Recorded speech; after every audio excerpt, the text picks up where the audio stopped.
আন্নাহারি বারবার করে বলে বলে ভাই মাথা নষ্ট করে দিচ্ছে আমার দিকওয়ালা ওদের। শুনেছিস তো নিশ্চয়ই, এত ইরিটেটিং লাগছে বারবার করে। তো যাই হোক, ফেরত চলে এসছে ইন্ডিয়ান টিম, সেই টিম আবার ফেরত আসছে, কোহলি এর টিম কিন্তু ফেরত আসছে আবার। একটু টাইম তো দিতেই হয়, ঠিক আছে, সবাই গালাগালি করেছে, তবে টেস্ট টিমটার প্রতি একটু হোপ ছিল। ঘরের মধ্যে হেরেছে যদিও বা, বাইরে গিয়ে ইংল্যান্ডে যেহেতু ভালো খেলে এসেছিল, ছেলেগুলোর মধ্যে ট্যালেন্ট আছে, এনথুজিয়াজম আছে, মুদ্রা কথা যে হচ্ছে টেস্ট টিমটাকে বাঁচাতে পারে এখান থেকে। এখন যা ইন্ডিয়া সিচুয়েশন না, ব্যাক ফুটে গেলেও না ফ্রন্ট ফুটে আসতে খুব একটা সময় লাগে না। হ্যাঁ, তো ইন্ডিয়া আর শ্রীলঙ্কার সেকেন্ড টেস্টের ডে 2 শেষ হয়ে গেছে। আমরা ফার্স্ট ডেতে আনিনি ভিডিও, জানি সেরকম কিছু বলার থাকে না, একটু অন্তত ম্যাটেরিয়াল হলে না আপনাদের জন্য রিভিউ নিয়ে আসা যায়। তো এখান থেকে আমরা অনেক কিছু পেলাম, পজিটিভ পেয়েছি, নেগেটিভ কিছুই পাইনি বলতে গেলে, ঠিক আছে। প্রত্যেকটা রান, প্রত্যেকটা ব্যাটসম্যান এসে রান করে দিয়ে গেছে। 6খানা 50 আমরা দেখতে পেয়েছি, তার মধ্যে 2টো সেঞ্চুরি যদি ধরি তাহলে 4টে 50 দেখতে পেরেছি। দেবদত্ত পাডিক্কালের আবার একটা ধাসু সেঞ্চুরি আমরা পরপর 2টো ম্যাচে। ধ্রুব জুরেলের ইনিংসটা যেটা ছিল না, এটা ভাই অন্য লেভেলের ইনিংস ছিল কিন্তু, যে হ্যাঁ কি না জয় জওয়ান জয় কিষান, কিন্তু ধ্রুব জুরেল ইনিংস অন্যরকম ছিল। ঋষভ পান্ত বডি ব্লো খেয়ে যে ইনিংসটা খেলে দিয়ে গেছে সেটারও একটা আলাদা মাহাত্ম্য আছে। প্লাস হচ্ছে এদিকে শুভমান গিলের 50 বলা যেতে পারে, জয়সওয়ালের শুরুয়াত ভালো স্ট্রাইক রেটের সঙ্গে, ঠিক আছে। প্রত্যেকটা মিলিয়ে জাদেজার কন্ট্রিবিউশন যে কতটা, ঠিক আছে। তো প্রত্যেকটা মিলিয়ে কিন্তু সেকেন্ড টেস্ট থেকে আমরা এখনো অব্দি পজিটিভই পেয়েছি বলতে গেলে। তো আমরা এই টেস্ট মোটামুটি জিতে বসে আছি, অলরেডি 2 উইকেট চলেও গেছে, উপরবেলা গুস্তা না করে, গুস্তা করলেও আসা যায় না, কারণ বলতো 2 দিন হয়েছে, এখনো 3 দিন হাতে রয়েছে। এমনকি বৃষ্টি পড়লে যদি বেশি বৃষ্টি না হয় আমাদের উল্টে সুবিধাই হবে, কারণ ওদের ব্যাটসম্যান টিকতে পারবে না, আমরা ইনিংসে জিততে পারবো, ঠিক আছে। এটা আরো যা বুঝতে পারছি আমি বড়ভাবে জিততে চলেছি। তো 2 দিনে কি হলো এখান থেকে আমরা, তার আগে একটা ফ্যাক্ট বলে দিতে চাই আমি, ফ্যাক্ট না, একটা মজার ফ্যাক্ট বলা যেতে পারে। 2টো সেঞ্চুরি হয়েছে, ঠিক আছে। 0তে পাডিক্কাল আউট হয়ে গেছিল, তারপরে এসে সেঞ্চুরি মেরেছে, ঠিক আছে, প্রায় আউট হয়ে গেছিল বলতে গেলে সুযোগ পেয়ে। আর দেবদত্ত আর হচ্ছে তোর এদিকে ধ্রুব জুরেল 99 রান আউট হতে গিয়েও, ডাইরেক্ট হতে গিয়েও এখানে কিন্তু মানে 2টো সেঞ্চুরি আমরা দেখেছি, 2টোর মধ্যে কিন্তু একটাও হওয়ার ছিল না, একমাত্র এই কপালের জন্য কিন্তু আমরা কিন্তু মাঝখানে ওদের খাটনিটাও এটাও দেখতে হবে যে কত বড় একটা, মানে 99 রান করতে গিয়ে ভাই 15 বল না 14 বল খেয়েছে, ঠিক আছে, কিন্তু ভাই স্যালুট ভাই। হ্যাঁ, না অবশ্যই ধ্রুব জুরেল ইনিংসটা ভাই অন্যরকমই ছিল। তো এখান থেকে আমরা টিম নিয়ে আলোচনা করিনি, যে টিম নিয়ে যদি বলি আমরা একটা টিম যে চেঞ্জ দেখতে পেরেছি আমরা, তার মধ্যে কিন্তু কুলদীপ যাদবকেই সেই স্যাক্রিফাইস করতে হচ্ছে প্রত্যেকবার, ঠিক আছে। কুলদীপ যাদবকে বসিয়ে সারাঞ্চ জ্যানকে নেওয়া হয়েছে। কেন নেওয়া হয়েছে? টিম যদি এখন আমরা দেখি, টিমের মধ্যে কিন্তু ব্যাপক ব্যালেন্স রয়েছে, 9 নাম্বার অব্দি ব্যাটসম্যান রয়েছে। সিরাজ আর প্রসিদ্ধ কৃষ্ণা যদি বাদ দিই, সিরাজও এখন নিজেকে অলরাউন্ডারই ভাবে, ঠিক আছে। ধ্রুব জুরেলের ভাই সেঞ্চুরির পিছনে কন্ট্রিবিউট অবশ্যই আছে। হ্যাঁ, তো এখানে সারাঞ্চ জ্যানকে নিয়ে ব্যাটিং স্ট্রং করতে চেয়েছে, তবে এই হয়তো এই ম্যাচের মধ্যে অতটা অসুবিধা হবে না, তবে এই পিচের জন্য কুলদীপ যাদবের থেকে ভালো স্পিনার কেউ আর কিন্তু ছিল না, আমি মনে করি। আগের বার আন্ডার বল হয়ে গেছিল আগের ম্যাচে, কিন্তু এই ম্যাচের মধ্যে যদি কুলদীপ যাদবকে বলতো যে তুই লিড কর স্পিনিং ইয়েকে, তুই আর মানব সুতার দুজনে 4-8 উইকেট নিয়ে যেত অবশ্যই, ঠিক আছে। তো কুলদীপ যাদব কি বলতো, উইকেট না পেলে না ওর উপর জানি কিভাবে কেমন একটা কালো ছায়া মান্ডরায় আর কি চারিদিকে, এরকম কুলদীপ যাদব হয়ে যায়। তো যাই হোক, টিম আর মোটামুটি সেমই ছিল, মোটামুটি পুরো সেমই ছিল বলতে গেলে, ঠিক আছে। তো এখান থেকে প্রথম দিনের কথা বললে KL রাহুল প্রথম ইনিংসে রান পায়নি, সেটা খুব রেয়ার সিন দেখা যায়, একটা বল খোঁচা দিয়ে আউট হয়েছে। এটা ভাই এত ইন্টিমিডেটিং সিচুয়েশন হলে এটা হয়ে যেতে পারে, বড় বড় ব্যাটসম্যানের দ্বারা হয়। আর KL রাহুলকে কিছু বলবো না, ঠিক আছে। তবে জয়সওয়ালকে নিয়ে কিছু বলার আছে, ইন্টারেস্টিং জিনিস বলার আছে। যেমন জয়সওয়ালকে আমরা দেখছি, প্রথমে পারফরমেন্স নিয়ে বলছি, তারপর ম্যাচের কথা কি হয়েছে সেটা বলছি। ইন্টারেস্টিং যেটা হয়েছে, ফাইন খেতে হয়েছে কি জন্য। জয়সওয়ালের থেকে আমরা কি দেখছি, প্রথমে স্ট্রাইক রেট ভালো করে এমনভাবে শুরুয়াত করছে যে ইন্ডিয়াকে একটা স্টার্ট দিয়ে দিচ্ছে। 30 রান করা মানে কিন্তু স্টার্ট দিল, 30 রান করা মানে 45-50 বল খেলছে মিনিমাম, ভালো স্ট্রাইক রেটে খেললে, ঠিক আছে। আর যদি নর্মালি খেলে তো 70 বলেও 30 করে।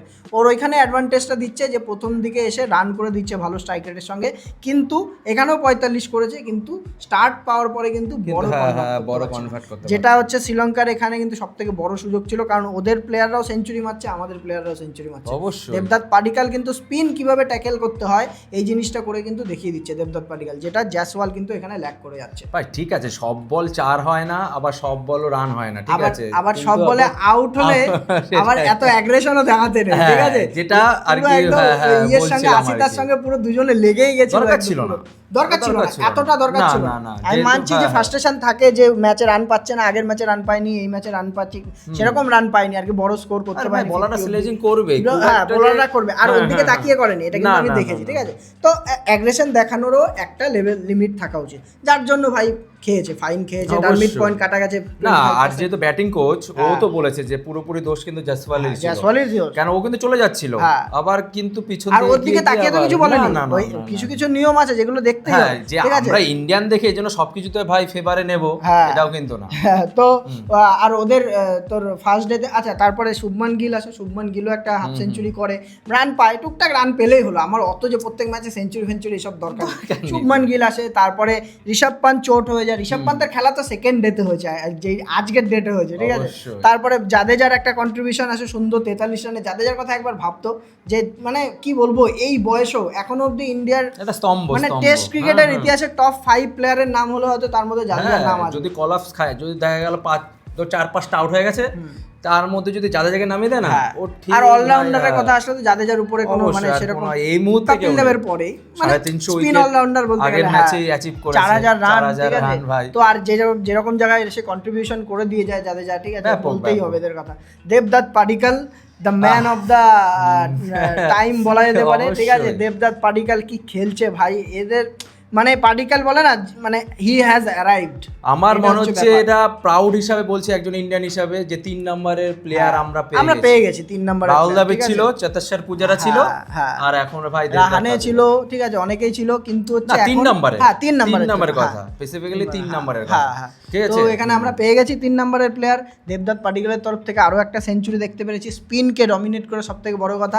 এবং শ্রীলঙ্কা শুধু খেলছে কি সেঞ্চুরির জন্যই? হ্যাঁ কে জানে, হতে পারে প্র্যাকটিসও সেঞ্চুরি, তাও আসল এখান থেকে ভালো খেলছে, আমি মানছি এটা, দেবদত্ত পাডিক্কল ভালো ইয়ের মধ্যে ফর্মের মধ্যে ছিল বলে, তাই আসল ভাই নিউজিল্যান্ডে গিয়ে যখন খেলবে তখন কিন্তু গিয়ে আসল নিউজিল্যান্ড অস্ট্রেলিয়া আশা করি 7টা ম্যাচের জন্য মানে ভালো একটা এক্সাম্পল সেট হবে যে 7টা ম্যাচে কেমন পারফর্ম করে, ঠিক আছে, অ্যাওয়ে ম্যাচের মধ্যে বিশেষ করে। আমি জানি ইন্ডিয়ার মধ্যে ভালোই খেলবে না, যেহেতু দেখ অ্যাকচুয়ালি টেস্ট দেবদত্ত পাডিক্কল যা খেলছে টেস্টে, অনলি টেস্টে, ঠিক আছে, আমার মনে হয় না যে চেতেশ্বর পূজারা যে সিডনিতে আর মেলবোর্নে 2018-তে, ঠিক আছে, একটা ফ্যাক্ট আছে কি পরপর 2টো সেঞ্চুরি করেছিল, ঠিক আছে। আর এরপরে কিন্তু অ্যাজ এ প্লেয়ার মানে থার্ড হিসাবে, মানে 3 নম্বর হিসাবে কিন্তু এই দেবদত্ত পাডিক্কল যে পরপর দুটো ম্যাচে মানে 3 নম্বর প্লেয়ার হিসাবে কিন্তু সেঞ্চুরি করেছে, কিন্তু তার মধ্যে ভাই কিছু তো একটা আছে ভাই, নালে ভাই শ্রীলঙ্কা কিন্তু স্পিন পিচ, আর একদিক থেকে ধরে রেখেছে পুরোপুরি, একদিক থেকে উইকেট পড়তে দিচ্ছে না, এই জিনিসটা সবথেকে বড় কথা, যে বল খেলছে, সবথেকে বড় কথা এটাই। তো ডে 2-তে যদি আমরা আসি, আজকের ডেটে কি হয়েছে সেটা ইন্টারেস্টিং, সেটা ভাই ঋষভ পান্তের জালওয়া এন্টারটেনমেন্ট দেখতে পেরেছি আমরা। ঋষভ পান্ত বল খাচ্ছে, আগের দিন পরিষ্কার হিসাব, আগের দিন যেই শটটা মারতে গিয়ে মানে বাইরে আহত হয়ে চলে যেতে হয়েছে রিটায়ার হার্ট, আজকে নেমেই সেই শটটাতেই একটা 6, এমনকি সোলার প্যানেল অব্দি ভেঙে দিয়েছে প্রথমবার 6 মেরেই, ঠিক আছে, 80 থেকে 6 মেরেই। তাহলে ঋষভ পান্ত ভাই যেখানে আছে, আর তারপরে বডি ব্লোগুলো কি খেয়েছে বল, যে আমি মানছি যে হয়তো টেকনিক অতটা বেস্ট না ঋষভ পান্তের, কিন্তু খেয়ে যে ওইখানে টিকে থাকা, যে 60-65 রান করা, ঠিক আছে, এটাই কিন্তু একটা বড় ব্যাপার, ঠিক আছে। যে আর অলরেডি মানে বেস্ট উইকেট কিপার ব্যাটার হয়ে গেছে ইন্ডিয়ার টেস্ট ক্রিকেটে। এটা তো বলছি যতদিন ঋষভ পান্ত থাকবে ভাই টেস্টে এন্টারটেইনমেন্ট কোনোদিন কোনো অভাব হবে না ভাই, বোরিং লাগবে না। সারান জ্যান আউট হয়ে যায় ডে 2-তে প্রথমে নেম, আমি সেরকম কিছু জাজমেন্ট করছি না, ঠিক আছে, সারান জ্যানকে নিয়ে, আর বলও সেরকম পাবে না, কারণ হচ্ছে মানব সুথার আর ইয়ে থাকতে জাদেজা থাকতে, হ্যাঁ শেষ করে দেবে, তো এরা সেরকম বলও পাবে না। ঋষভ পান্তের দিক থেকে আমরা এরকম, ঋষভ পান্তের শুধু এটা না, আমি একটা কথা বলতে ভুলে গেলাম, তুই একটা ভাব, ঋষভ পান্ত কি কোনোদিন আউট অফ ফর্ম গেছিল টেস্ট ক্রিকেটে? না। তাহলে ওর থেকে যে ভাইস ক্যাপ্টেন্সিটা নাম হয়েছে, এটা কিন্তু একটা এই জিনিসটা কি না ইনসাফি, মানে এটা কোনোদিনই উচিত হয়নি ঋষভ পান্তের থেকে ভাইস ক্যাপ্টেন্সি নেওয়া। তো ইংল্যান্ড সিরিজে গিয়ে 450-এর উপরে রান করেছে, সেকেন্ড না থার্ড মোস্ট রান গেটার ছিল, তারপরে তুমি তাকে কিভাবে তুমি বসাতে পারো? সাউথ আফ্রিকার এগেইনস্টে তো কেউই রান পায়নি, যেটা ইন্ডিয়ার মধ্যে হয়েছে, তাহলে তুমি এখানে কি করে কোন বেসিসে তুমি ওকে বসাচ্ছ ভাই সেকেন্ড ইনিংসে অ্যাজ এ উইকেট কিপার হিসেবে কিন্তু বেস্ট তোর এভারেজ আছে 44 তারপর আবার কি এই তো WTC সাইকেল আগের ভিডিওতেও বলেছিলাম শুভমান গিলের থেকেও এমনকি বেশি রান রয়েছে ইন্ডিয়ার হয়ে সবথেকে বেশি রান WTC টোটাল 6 বছরের না 8 বছরের সাইকেল চলছে তোর কিপার হিসেবে সবচেয়ে বেশি টেস্টে ম্যাচ জিতেছে ঋষভ পান্ট। হ্যাঁ তাহলে তো ঋষভ পান্ট গেছে আর ধ্রুব জুরেল ডে 2টা ছিল এই দুজনের জন্যই ঠিক আছে। ধ্রুব জুরেল যে ইনিংসটা খেলে দিয়ে গেছে একা হাতে এই পাশ দিয়ে ধরে থেকে একা একা, তো মানে বেস্ট ইনিংস উইথ টেকনিক বলা যেতে পারে। হ্যাঁ অবশ্যই সেকেন্ড সেঞ্চুরি ধ্রুব জুরেলের নামে এটা হয়ে গেল, ঠিক আছে। আর এই কদিন আগে অবধি রান পাচ্ছিল না ইন্ডিয়া, যে কেন ওর উপরে এত ক্যাশ ইন করেছে, যে এত ট্রাস্ট দেখিয়েছে সেটার কিন্তু প্রমাণ করে দিয়েছে ধ্রুব জুরেল।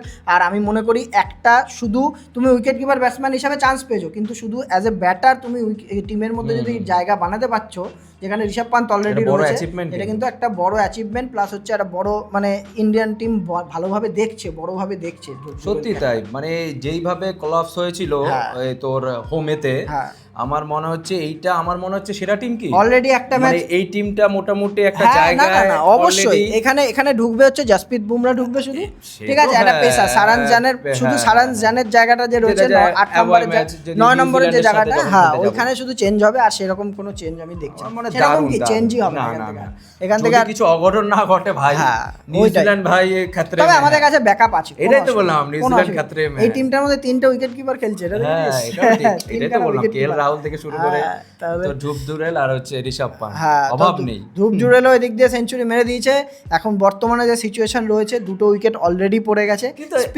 স্পিনাররা ভাই খেলা দেখাবে এখন। 500 রান করা কি দরকার ছিল? না দরকার ছিল, কারণ হচ্ছে ধ্রুব জুরেলের সেঞ্চুরিটার জন্য, ওর যে কনফিডেন্সটা পাবে ওই জিনিসটার জন্য কিন্তু 500 রান। আর মেন আমার এখানে রানটা ফ্যাক্টর না, আমার এখানে আমি টি এর আগে ছাড়তে পারলাম কিনা এটা আমার দেখতে হবে, যে আমি এত রান করে দিয়েছি, এরপরে আমার যত রান হবে কিন্তু এই টাইমের মধ্যে আমি ছাড়বো। আমার মনে হয় ইনিংসেরও ব্যাপার একটা ছিল, মানে ইনিংসে। আর কলম্বোতে এমনিতেও এখন অবধি 10টা টেস্ট হয়েছে, ঠিক আছে, এটা নিয়ে 11 নম্বর টেস্ট হয়েছে। কলম্বোর মাঠে এখন অবধি যে 400 রানের উপরে ফার্স্ট ইনিংসে করে দিয়েছে কোনো টিম এখন অবধি হারেনি, ঠিক আছে। ড্র হয়েছে কিন্তু হারেনি। তার মানে ভিডিওর ফার্স্টে তো একটা কথা বললাম, আমার মনে ইনিংসে হারতে চলেছে, ইনিংসে হারবে তো এখান থেকে যা দেখা যাচ্ছে তোর। তার আগে আমি একটা ওদের বোলারের কথা বলতে চাই, আসিথার কথা বলতে চাই। আসিথা ফার্নান্ডো, ও কিন্তু একা শ্রীলঙ্কার বোলিং সামলাচ্ছে, কারণ ও 4 উইকেট পেয়েছে। আগের ম্যাচেও আমরা দেখেছি, ঠিক আছে, ফার্স্ট বোলিংয়ে ওই একমাত্র কাঁপাচ্ছে বলে। আর ওদিক দিয়ে প্রভাত জয়সূরিয়া, যার উপরে সবথেকে বেশি ভরসা ছিল, প্রভাত জয়সূরিয়া উইকেট পাচ্ছে না। তারপরে কেশারা নুয়ান্তান বলে নতুন বোলার এসেছে, সে টুকটাক বল করছে। এটা একটা ব্যাপার আছে ভাই, শ্রীলঙ্কা সে আগের টিম তো নেই, আর লাহিরুকে তো দেখাই যাচ্ছে না। এই একমাত্র আসিথাই ওদের দিক থেকে যে একদিক থেকে খেলছে, যে আমি একটুখানি চ্যালেঞ্জ দিচ্ছি। ঋষভ পান্তের যে বাউন্সারগুলো ওই তো মেরেছে সব না। তো এখান থেকে যদি আমরা ম্যাচ দেখি, ডে 3 থেকে যদি আমরা ম্যাচ দেখি, পরিষ্কার হিসাব এই ডেটের মধ্যেই 2টো পড়ে গেছে। এই ডেটের মধ্যেই আমার মনে হচ্ছে শ্রীলঙ্কার মোটামুটি টোটাল মিলে 13, 14, 15টা উইকেট পড়ে যাবে আশা করছি, ঠিক আছে। কারণ হচ্ছে ফলোয়ান দেবেই, 500 রান মানে ওরা যদি 150 রান করে ফলোয়ান তো দেবেই। আর 3 নাম্বার দিনে যদি খেলা 20 উইকেট নেওয়া যদি ইম্পসিবল মনেও হয়, আমার খুব একটা মনে হচ্ছে না 3 নাম্বার দিনে 20 উইকেট পড়েও যেতেও পারে। কারণ আমরা পিচের মধ্যে টার্ন দেখেছি কিন্তু ব্যাপক পরিমাণে টার্ন দেখেছি। আর যখনই মানব সুতার আর আসবে, জাদেজা বললেই নয়, ফাইভার আসতে চলেছে কিচ্ছু বলার নেই। আমরা মনে হয় রবিচন্দ্রন অশ্বিনের রিপ্লেসমেন্ট হিসাবে কিন্তু ব্যাপক ফাউন্ড একটা যাই বলি সাহেব। তো এখান থেকে আমরা এটা প্রেডিক্ট করলাম যে একটা ফাইভার আসতে চলেছে মানব সুতারের, ঠিক আছে। আর সেকেন্ড ডে থার্ড ডেতে শেষ হয়ে যেতে পারে, না হলে ফোর্থ ডে খুব জোর গেলে লাঞ্চও যাবে না। লাঞ্চ মানে কত ঘন্টা বলতে 2 ঘন্টা, আমার মনে হয় না অত দূরও যাবে, ঠিক আছে। তো এখানে ইন্ডিয়া একটা ইনিংসে আর কিছু রানের সঙ্গে জিততে চলেছে, এটা হচ্ছে আমাদের প্রেডিকশন ডে 2 এর পরে। আপনাদেরটা কমেন্ট করে জানাতে পারেন আপনারা। আজকের মতো এখানে আলোচনা শেষ করছি। একটা শর্ট আলোচনা ছিল, মনে হলো যে ঋষভ পান্তের ব্যাপারে, ধ্রুব জুরেলের ব্যাপারে বলা দরকার, এই জন্য আমরা এসে আপনাদের জন্য এটা পেশকশ করলাম। আজকের মতো এই গ্রুপে রাখছি, ভালো থাকবেন, সুস্থ থাকবেন, আর চ্যানেল সাবস্ক্রাইব করে দিবেন, চ্যানেলটা প্লিজ। Bye bye.